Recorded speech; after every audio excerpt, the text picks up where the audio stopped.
As a child and teenager, I was your typical, not very sporty type. Despite participating in cross-country, I never earned any awards or respect from my peers in athletics. My grades were average because I believed I had average intelligence and motivation. I had an ordinary number of friends, both male and female, and lived in a standard house with my family. Even my name, Common Joe Johnson, reflected my unexceptional nature. None of us, not even my family, could have anticipated that someone as average as me would have two revelations. But it happened. The first came when I was 14. I came across an article discussing the stark differences between genius and utter incompetence. It featured Bobby Fischer, arguably America's greatest chess grandmaster, and suddenly, I became intrigued by chess. Despite always considering myself of average intelligence, I discovered I was actually quite sharp and intuitive when it came to the game. I devoured everything I could find on chess strategy and joined the school chess club. I started competing in local tournaments, first with my junior school, then at a summer camp. Long story short, by the time I turned 18 and reached senior year in high school, I was truly exceptional. In fact, I was so skilled at chess that I earned a scholarship to college. Most people probably aren't aware that there are several dozen colleges in the United States offering full chess scholarships. So, despite my grades hovering just above average, chess helped me excel in certain subjects, particularly math. I secured a full scholarship to a respectable college. Believe it or not, there are indeed chess fans out there, or something akin to that. My fame in my hometown, thanks to my prowess in chess, even led to some girls from school and nearby areas getting to know me. One of these encounters, just a few months after my 18th birthday, sparked my second revelation. Her name was Denise, and she attended the local Catholic girls' school. She wasn't particularly stunning, much like any of the chess fans I'd encountered. Yet, she wasn't unattractive either. In fact, what caught my attention were her incredibly beautiful legs, which I noticed during a gymnastics competition at the same camp where I taught chess the summer before her senior year. Although I took a liking to her during camp, I refrained from making a move until the school year began. Throughout the academic term, I found myself in situations with Denise that seemed planned. As I debated whether to reciprocate her attention, my hormones began to stir. Over the next few weeks, or perhaps months, my voice deepened, and my appearance subtly changed. During a Saturday's away rapid chess tournament, Denise coincidentally found herself nearby after my easy victory. I didn't even have to play the final match. She kindly offered me a ride home, which I accepted, informing my coach and companions that I'd see them on Monday. During the ride back, Denise's flirtation escalated, including a playful gesture of lifting her skirt almost to her underwear as she drove. As I mentioned, her legs were quite striking. Later that evening, I agreed to pick her up for a movie date, and we shared a sweet kiss before parting ways. I hoped it might be a lucky night, but it exceeded my expectations. When I arrived at Denise's house, she was dressed more provocatively than I anticipated for a movie. That's when I learned her parents wouldn't be home for at least 4 hours. Without delay, she kissed me, and the chemistry was immediate. Although I was a maid, it was clear Denise was not. Before long, we found ourselves undressed once again. To cut a long story short, that evening marked my first lovemaking experience. Despite her efforts to reignite the passion for a second round, I fell short. Nonetheless, we enjoyed some carnal pillow talk, and I discovered a newfound pleasure in caressing and kissing her. When I left Denise's house 3.5 hours later, she extracted a promise from me that we would meet again. The most fervent promise I had ever made in my life. While Denise assured me that I'd fulfilled her with the same fervor and curiosity I'd previously reserved for chess, I resolved to become an unparalleled lover. Ultimately, I realized that my relationship with Denise wouldn't last long-term. I knew I'd be competing with more conventionally attractive men. Therefore, I needed an advantage. When Denise hailed me as the ultimate mating god and unabashedly declared that, despite seeing other men, I was far superior, I knew I had to aim higher. I began seeking new opportunities. Denise and I didn't truly love each other. Despite engaging in mating almost 3 times a week, we lacked emotional connection. She wanted to continue our casual arrangement into college, but fortunately her parents wouldn't fund her education, unlike my scholarship. Thus, we parted ways at summer's end. During my college years, Denise and I only occasionally dated during summer breaks. Although our time together was enjoyable and she deemed me even more skilled than in high school, I was already seeking a committed, loving relationship. I was disappointed by the lack of female chess enthusiasts in college. Moreover, competition for attractive partners was fierce, particularly as I didn't fit the typical stud stereotype. Despite lacking prominent muscles, top-tier looks, wealth, or irresistible charm, I compensated with determination and ambition. Although I had my fair share of satisfying lovemaking experiences during my first 2 college years, the women I engaged with weren't exceptionally beautiful, nor did they flaunt our liaisons. While many hoped for our relationship to continue, I became increasingly interested in finding a girlfriend or potential wife, rather than a casual fling. Towards the end of my junior year, I decided to execute a plan I had been preparing for months. The woman I desired, Dolores, was incredibly attractive. Despite doubts about my chances given her other suitors, I believed impressing her with my lovemaking prowess was my best shot. However, Dolores had a friend and sorority sister named Bernice, who was more accessible and gossipy. Though not as unattainably attractive as Dolores, Bernice caught my attention. We crossed paths through mutual friends and shared classes during my junior year's first semester. Fortune smiled upon me when I encountered Bernice at an outdoor party, embroiled in a public spat with her intoxicated date. Sensing an opportunity, I intervened, offered her a ride home, which she accepted gratefully. In her drunken state, she repeatedly bumped into me on the way to the car. In line with her uninhibited demeanor, fueled by drinks, she broached several provocative subjects during our journey to her apartment. One topic stood out, catching me off guard. It went something like this. "Remember that girl who mentioned your remarkable hidden talents? Was she exaggerating, or are you truly exceptional?" "I'm not sure who you mean," I replied with a smile, genuinely surprised as I didn't recall any of my acquaintances discussing me with other girls, maybe Melissa or Miranda or someone similar. She was heavily intoxicated at a party, where I stumbled upon her berating a guy for not being even a fraction as good as Joe Johnson. "Perhaps it was another Joe Johnson," I suggested with a broad, toothy grin, piquing her interest. To cut a long story short, I demonstrated my abilities to Bernice that night before she drifted off. The next day, Bernice showed up at my dorm room, essentially booting out my neighbor. In her laid-back style, she stated, "We had quite a night before I fell asleep. Or was it a dream? Seems like there's something there." I smiled. "I'm curious if it's real. Can you come over tomorrow night and repeat it while I'm sober?" "I'm not sure, Bernice. I like you, but I'm not looking for a serious relationship, and I don't want any misconceptions. Plus, if I decide to date one of your sorority sisters, I don't want you getting attached or her rejecting me because of our encounter." "Listen, dummy," she scoffed. "I'm not interested in a relationship either, and I won't stand in your way if you pursue one of my sisters. I just want to see if sober mating with you matches up to my foggy memory." "What time should I come over tomorrow?" I asked with a wide grin. "At 8 o'clock, but I have a test the next day, so you'll have to leave by 10 if you last that long." She chuckled devilishly. The following day, I rushed to complete my schoolwork, grabbed an early dinner, and did some language exercises. This was my chance to catch Dolores's attention, and I didn't want to miss it. I arrived at Bernice's at 8 o'clock in the evening. When she greeted me, I took charge, passionately kissing her, ensuring she noticed my muscular tongue over 8.5 centimeters long with a pointed tip, and swept her into the bedroom. I approached with intensity, not bothering to undress her or myself. I exerted myself as I had never before. Afterward, I held her close, then dressed, left her a note, and departed. Despite it not aligning perfectly with my plan, I thoroughly enjoyed the experience. She was as supportive and appreciative a partner as I've ever had. The next day, while chatting with friends in the student union, Bernice approached looking disheveled and agitated, walking on her tiptoes, an unusual sight. She dismissed the 3 friends I was with and settled next to me. "Thanks to you, I failed my world history test today," she began, her tone far from cheerful. "Did she say something similar last night?" I inquired. "I mentioned I needed to study for my test, but you still persisted." "No, damn it, I couldn't stop," she replied. "By the way, mating with you is quite something." Bernice smiled, then chuckled. "When can we do it again? Friday or Saturday night, just not when I have classes the next morning." "Why not both Friday and Saturday?" I suggested. Bernice pondered for a moment. "Friday for sure, and I'll try to rearrange my plans for Saturday." I crashed at her place one Friday night and discovered that given the right conditions, it takes me about 5 hours to recharge. So I ended up getting carnal not only on Friday night, but also early Saturday morning.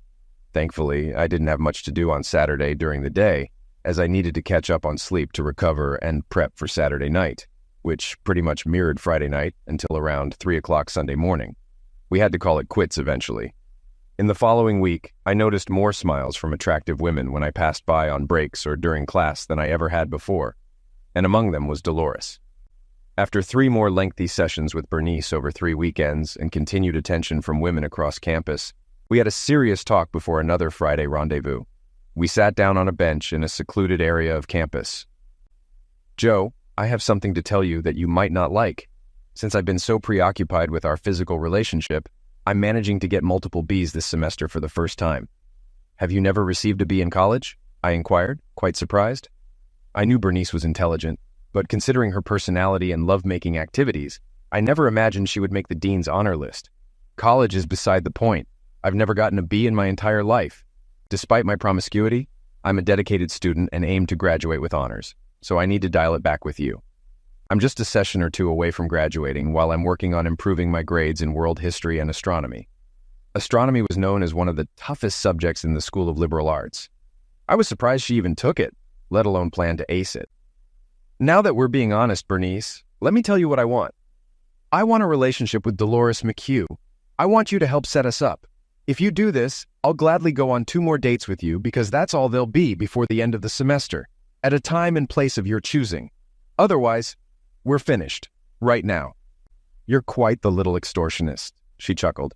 "Not extortion, just negotiation," I smirked.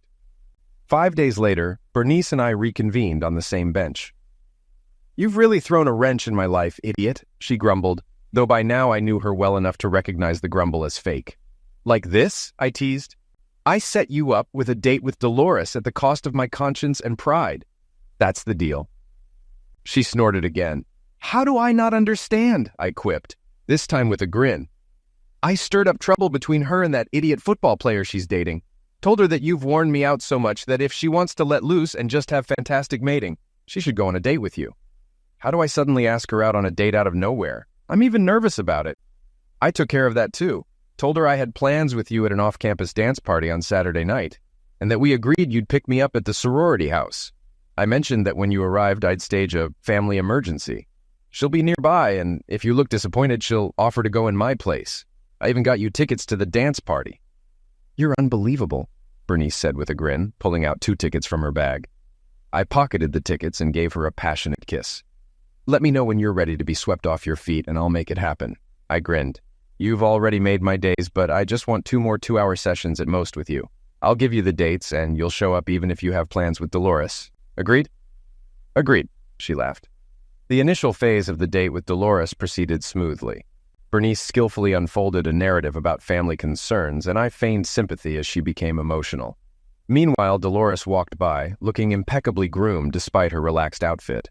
Bernice intervened to help her, and I inquired if Dolores intended to leave, expressing concern about wasting pricey tickets. Dolores agreed to stay, but mentioned the need to change. In a mere 4 minutes, she reappeared, dressed flawlessly for the dance party. During our journey to the dance, Dolores and I engaged in pleasant conversation. She was not only delightful to talk to, but also stunningly attractive and captivating like no other woman I'd seen. The dance itself was enjoyable. Both of us were skilled dancers and we encountered acquaintances. Despite not drinking much, Dolores appeared somewhat tipsy. Upon leaving, I suspected her tipsiness was an act, a suspicion confirmed on our return to campus. Dolores undid her seatbelt and leaned towards me. "Joe, you wouldn't exploit a vulnerable, intoxicated girl, would you?" she slurred. "No, Dolores. Plus, even if I were inclined, logistics wouldn't allow it with our dorms," I reassured her. "Thankfully, you're not boring," she slurred even more. "Because Bernice left town on family business and gave me her apartment key. Can we swing by briefly so I can feed her cat?" I knew Bernice didn't own a cat. "Of course," I agreed, and promptly drove to Bernice's place. Dolores struggled with the key, unable to insert it, and eventually handed it to me, saying, "Try it. I'm too drunk." I opened the door, and she wandered around calling for the non-existent cat until she accidentally bumped into me. Seizing the moment, I kissed her, which she reciprocated. "I'm helpless. I can't resist you. Please don't take advantage," she murmured, clearly inviting me. Lifting her up while she continued kissing me, I gently placed her on Bernice's bed, which was thoughtfully prepared with clean sheets for the occasion. I proceeded to remove her underwear without any resistance. In the peaceful aftermath, while we lay together on Bernice's bed, a realization struck me. It had been the most satisfying lovemaking experience of my life. Upon reaching her sister's residence, before getting out of the car, she turned to me and expressed that it had been the best lovemaking experience of her life. She also mentioned her genuine fondness for me and wondered if there was potential for a relationship. I responded affirmatively with a playful grin. I might have continued with playful comparisons, but she interrupted me, indicating she understood my sentiments. She then mentioned picking her up at 7 on Tuesday evening for a student concert and hinted at the possibility of more, before giggling and closing the door. As the car door shut, she waved and hurried up the steps of the women's house, suggesting she might have overheard my confirmation. Things went remarkably well with Dolores, surpassing my expectations. By the time summer arrived, we had engaged in closeness in 10 different locations on campus, spent 3 nights in motel rooms, and an additional night at Bernice's apartment. I remained devoted solely to Dolores, fulfilling my promise to Bernice for 2 more encounters before college graduation. Expressing gratitude to Bernice, I wholeheartedly engaged in both occasions, despite feeling guilty for straying from Dolores, even though we hadn't committed to exclusivity. Bernice's success was evident as she graduated as the top student of the School of Arts and Sciences. In appreciation, I gifted her a Mont Blanc pen in an engraved holder with a message thanking her for her intelligence, selflessness, and allure. Upon receiving the gift, Bernice became emotional, shedding tears and embracing me. Wiping away a tear, she inquired about the likelihood of future encounters given her proximity while I was with Dolores. With a grin, I assured her it was unlikely but promised to always remember her. Chuckling, she kissed me and departed to meet her parents for the summer. Throughout my 3rd and 4th years, I remained exclusive to Dolores. I spent 2 weekends at Dolores's lavish mansion while her parents were in Europe, and she visited my parents' modest home once, necessitating a motel stay for privacy. During my senior year, I declined a chess scholarship and worked part-time, accumulating enough funds from summer jobs and winning professional chess tournaments to easily cover my senior year's tuition. This financial stability was also facilitated by renting an apartment with Dolores, funded by her parents, while I shared food expenses and covered most of our social outings. It wasn't until visiting Dolores's parents' mansion that I realized their considerable wealth. Despite lavishing Dolores with material possessions, her parents lacked emotional involvement in her life, visiting only once during our senior year, prompting me to hide my belongings during their brief stay. Introducing me as her boyfriend, they remained distant towards me. However, their aloofness was the only issue during Dolores's senior year. In fact, our closeness and affection for each other only deepened. We professed our love daily and enjoyed carnal moments nearly every day outside her menstrual cycle, spending almost every weekend in pure bliss. There were a couple of minor issues. Firstly, she had a tendency to splurge her parents' money on clothes, cosmetics, spa treatments, and whatever else she desired. Secondly, if she indulged in drinks, she would often boast to her friends, sometimes in my presence, about my prowess in bed. I hoped she wouldn't do the latter, as it would imply to them why a goddess like her would be with a guy like me, who she might consider out of her league in terms of looks. When I brought this up with her, she reassured me that wasn't the case. However, this led to many of her friends giving me curious or cautious looks, which made me uncomfortable. The natural progression of our relationship led to our wedding, which took place 2 months after we graduated from university, having both secured decent jobs in the same city. It was a simple civil ceremony since her parents declined to participate, viewing me as beneath her, particularly because I wasn't extremely wealthy and she rejected their attempts to set her up with affluent suitors. At least her brothers attended the reception. Anthony was a wonderful person, while Jonathan appeared to be troubled by the event. Dolores acknowledged that forming a strong emotional connection with her parents was never a priority for her. Despite this, she recognized the difficulty of relinquishing the comforts and luxuries provided by their wealth, especially after they stopped supporting us financially following our marriage. Just before the wedding, she mentioned she could handle it, shrugging off the concerns. She remarked that I already possessed a decade's worth of fashionable clothes, to which I concurred, stating that I didn't require anything additional. In response, she sighed and chuckled, adding that she intended to spend a lot of time unclothed. The beginning of our married life was joyful. Over the first 3 years, our careers progressed as expected. We upgraded from an apartment to a townhouse and built a good social circle. We stayed active, with me running and lifting weights while she frequented the gym. Surprisingly, our carnal life improved even more, although our indulgent days reduced to once a month from our college frequency of once a week. Dolores reconnected with Jane Britton, her debut party companion at 18, who encouraged her to join the local junior league, known for its charitable work. However, in our city, Most members were affluent women or had incredibly wealthy spouses, with Dolores and a few others being exceptions. A significant portion were trophy wives much younger than their affluent husbands. Surrounded by such opulence, especially during fundraisers at various mansions, Dolores developed a newfound appreciation for material possessions. She began overspending, exhausting almost all our earnings. When she started dipping into our modest savings, we had our first major argument. Although it was a heated disagreement, neither of us held on to any resentment. After one of our all-day indulgent sessions, during which she was particularly energetic and responsive, we quickly returned to normal. Later that week, she surprised me with an unexpected proposition. "Joe, I realize I can't spend our money recklessly, and I'm genuinely committed to slowing down. However, my 2 junior league friends truly value my company and are willing to cover expenses for our outings to New York, spa treatments, and other activities. I wanted to inform you about this so that you don't think I'm acting irresponsibly by joining them on these excursions." "What do they expect in return?" was my incredulous response. "They simply value my friendship. Is it really that hard to grasp?" she said in a sweet tone, moving closer to me and planting quick, soft kisses on my neck, cheeks, and lips. "No, I also appreciate your openness. It means a lot. But what about their husbands? Won't they have concerns about their wives spending money on you? Jane and Amy's husbands are incredibly wealthy and are willing to indulge their wives in any way they desire. This is not a concern for them. What they spend on me is inconsequential in their eyes." After reflecting on it, I realized this was indeed true. Through my interactions with Jane and Amy at Junior League and other social events, I knew their husbands held them in high regard, with both spouses ranking among the top 200 richest Americans. "All right, no need to worry," I responded with a shrug. Following our conversation, money ceased to be a problem. However, something else changed. We began to socialize more with Jane and Amy, sometimes with their husbands and sometimes without. Jane and Amy began to flirt with me in earnest, which became increasingly revealing and uncomfortable, particularly with Amy. In some ways, Amy embodied the quintessential trophy wife. At 29, she surpassed any fashion model in beauty, exuding both regal elegance and approachable warmth.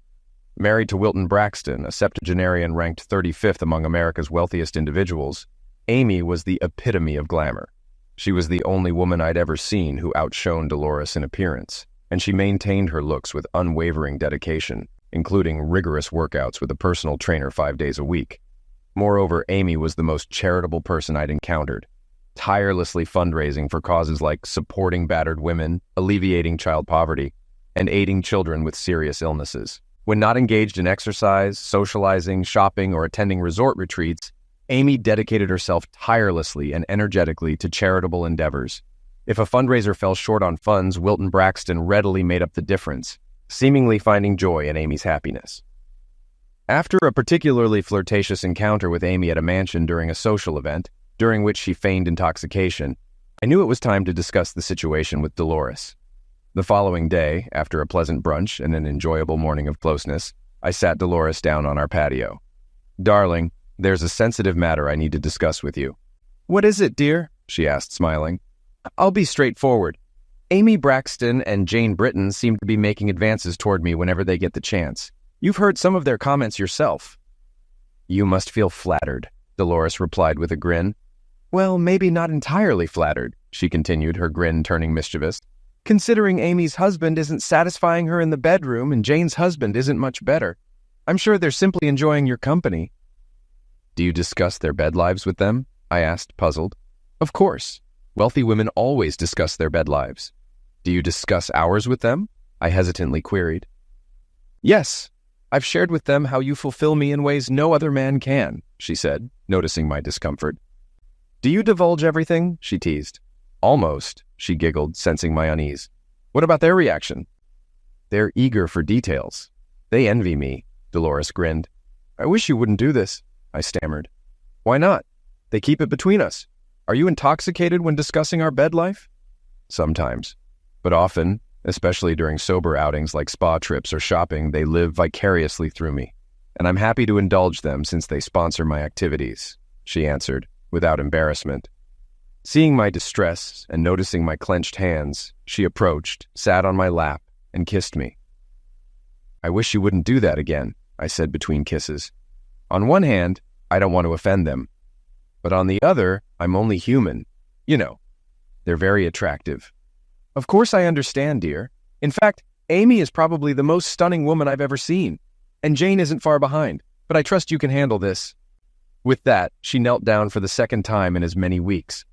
I imagined it was Amy.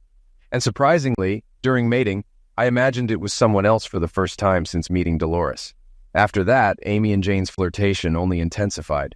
Some of Amy's comments, even in front of Dolores, were quite risque. Dolores simply smiled while I perspired.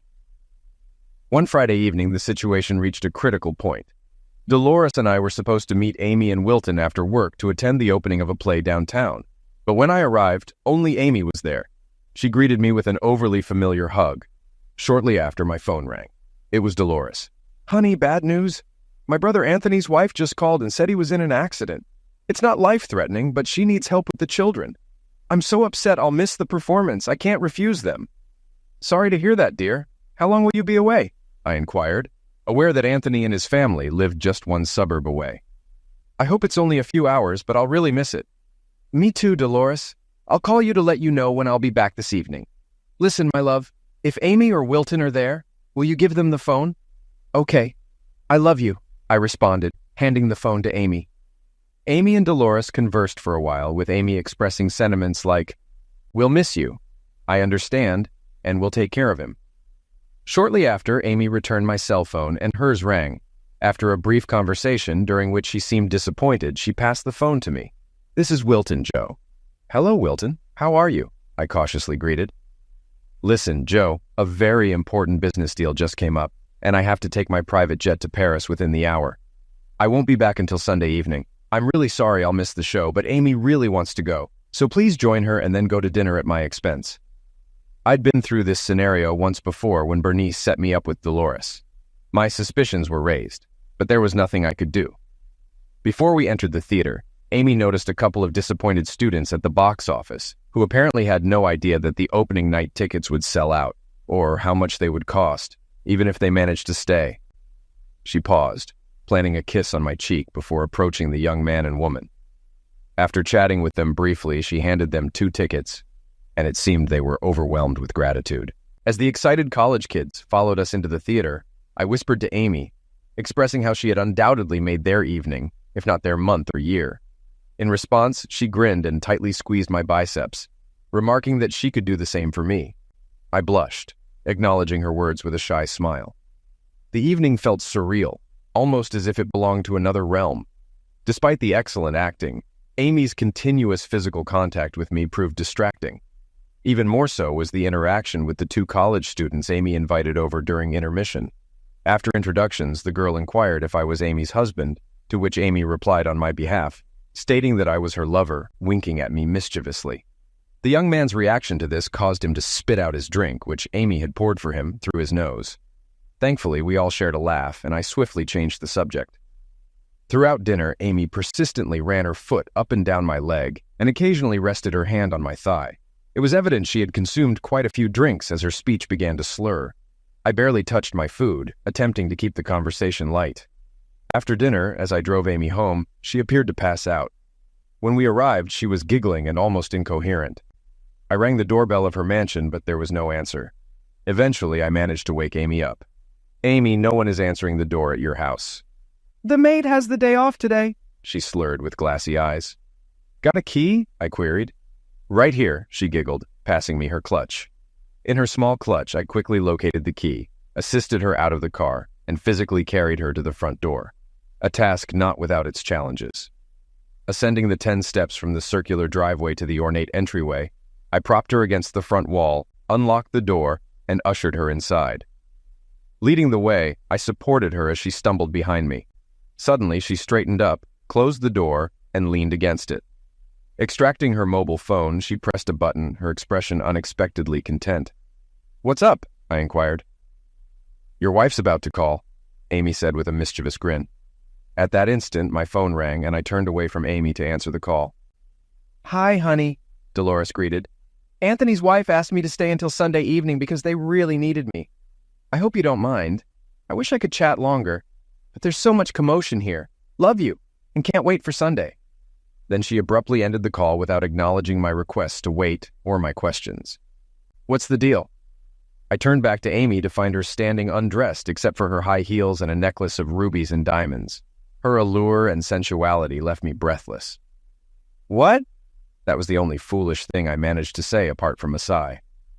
Amy approached me, pressing her magnificent chest against my chest and wrapping her arms around my neck. "I'm sorry you're in the dark, Joe, but Dolores orchestrated it all. She set everything up." Confused, but beginning to understand, I muttered, "And Wilton?" "Wilton's known since we got married that he can't fulfill me in bed. But as long as the guy is married, approved by him, and we're discreet, he doesn't mind my extracurricular activities. He gave the green light for you, as his call to you showed." "I see." My eyes widened, and I was rendered speechless as I gazed into Amy's mesmerizing azure eyes. "You're not going to be the first guy in my life to turn me down, are you, Joe?" she asked rhetorically before slipping her tongue into my mouth. While we kissed fervently, a flurry of thoughts raced through my mind in no particular order. It was all arranged by Dolores, likely to cover the costs of those lavish shopping trips and spa treatments. I'm just a man. How can I refuse the most beautiful woman I have ever seen in my life, who is also cheerful and philanthropic? I must be in Bizarro's world. This doesn't happen on Earth in real life. When our kiss broke, Amy whispered, "Let's go upstairs. I have other plans." I chuckled in response. With that, I spun her around, accidentally knocking off one of her Christian Louboutin heels. I carried her into the living room, later sprawled out on the luxurious sofa, and then proceeded with the full treatment. While Amy lay deliriously on the sofa, I scooped her up and ascended the stairs until I found a room that I was confident was one of many guest rooms. I laid her on the bed, locked the door, and quickly undressed. After a quick dinner that Amy prepared herself, as there was no household staff in sight, we parted ways on Sunday evening around 6:30. My goal had been achieved. She could hardly walk straight. I had never felt better in my life, not even after the most satisfying encounters with Dolores. This troubled me deeply. "We'll keep in touch," were Amy's parting words. Chuckling, I exited her front door and drove home, my mind in turmoil the entire way. Contemplating the purpose behind recent events and concerns about potential repercussions on my relationship with Dolores, I parked on the street due to her car blocking the garage entrance. Quietly entering our townhouse through the side door, I inadvertently overheard Dolores engaged in a jovial conversation on the phone. Opting to remain silent, I listened in as she giggled happily. It became apparent that she was speaking with someone who had previously doubted her, but now acknowledged her success in orchestrating something. After a few minutes, I discreetly exited through the side door and then re-entered noisily through the front. Reuniting with Dolores proved unexpectedly smooth and pleasant. She embraced me warmly, showering my neck, cheeks, and lips with rapid kisses, her face illuminated by a constant smile. During our interaction, I learned that Anthony's situation wasn't serious, that she was pleased I enjoyed the play, and that she hoped Amy had a good time. She didn't inquire about my whereabouts, and I refrained from offering explanations. On Tuesday, Amy called me at work to express her appreciation. She sounded cheerful and suggested meeting next week to discuss arranging another encounter. In response, I grinned. We shared a laugh before hanging up. Despite my euphoric rendezvous with Amy, clearly endorsed by Dolores and Wilton, I remained apprehensive about what the future held. Over the next 2 weeks, I attempted to broach the topic with Dolores. Her response was always to please me or steer the conversation toward other forms of closeness. Our bed life remained intense as ever, but my inner turmoil persisted, even after 2 more encounters with Amy over the following month, though not as extensive as that hedonistic weekend. However, in public, Amy ceased her overt flirtation, always maintaining a pleasant demeanor. Jane began to pester me, even in Dolores's presence, and I could foresee where it was heading. I remained caught in a state of internal conflict, despite Dolores's efforts to avoid any discussion or confrontation on the matter. I harbored doubts about whether Dolores truly loved me, despite her unprecedented affection, kindness, and attentiveness. I questioned whether everything was as genuine as it appeared, along with various other uncertainties, which began to impact my work. Then, by chance, I found myself in the yard, unaware of Dolores's presence. While in the basement attending to some tasks, the landline rang, displaying Amy's name on the caller ID. Curiosity overcame any qualms about intruding on Dolores and Amy's privacy. I waited until I heard Dolores answer upstairs before picking up the phone in the basement. simultaneously muting the microphone. While I can't recall the exact conversation, what resonated clearly was Dolores's genuine love for me and her pride in having something that other members of the social circle lacked, a husband who consistently satisfied her physically. She took pride in this aspect, seemingly unbothered by the idea of sharing me with her closest friends, knowing they lacked the same satisfaction due to their spouses. Dolores didn't express concerns about me leaving her for another woman, confident in our mutual love. Following that phone call, my torment essentially ceased, and I bore my burden steadfastly. 3 years have elapsed since that conversation, marking the end of my inner turmoil.